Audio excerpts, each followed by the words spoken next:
સુરત શહેરમાં આરટીઓની બોગસ રસીદોથી જપ્ત વાહનો ચડાવનારનો સૂત્રધાર પકડાયો। આરટીઓમાં દંડ ભર્યા અંગેની બોગસ રસીદો બનાવતા હતા।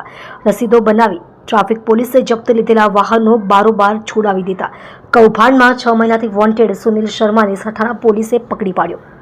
ઉધના લંબે હનુમાન ખાતે એક ઓટો રિક્ષા છોડાવવા માટે 3 યુવકો આવ્યા હતા।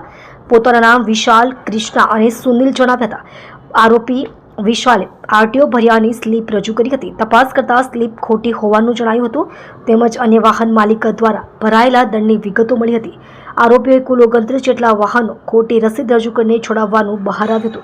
છેલ્લા 1 વર્ષના સમયગાળામાં વિશાલ, કૃષ્ણા અને સુનિલ સહિતની ઠગ ટોળકી આ રીતે ગોલમાલ કરી આરટીઓ અધિકારીની બોગસ સહી કરી 29 વાહનો છોડાવી ગઈ હતી। ભેજાબાજોએ સરકારી તિજોરીને ₹2,38,000નો ચૂનો ચોપ્યો હતો। સઠાણા પોલીસમાં નોંધાયેલ આ ગુનામાં 6 મહિનાથી ફરાર સુનિલ શ્રીવાસ્તવ શર્માને પકડી પાડ્યો। રિક્ષા ચાલક સુનિલની સઘન પૂછપરછ હાથ ધરાઈ।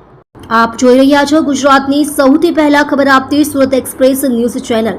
डायरेक्टर राजेश मंगलेनी साथे।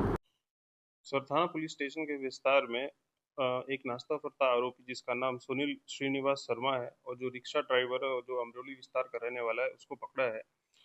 इस गुनाह की पूरी इतिहास ऐसी है, विगत ऐसी है कि सरथाना एरिया में जो ट्रैफिक गोडाउन है उसमें सूरत सिटी के विस्तार के जितने भी व्हीकल्स हैं उनमें जो रसीद है वो फेक रसीद बना के बोगस सिग्नेचर और सिक्का वाली सही करके ट्रैफिक गोडाउन में से उन गाड़ियों को छुड़वा के ले जाता था।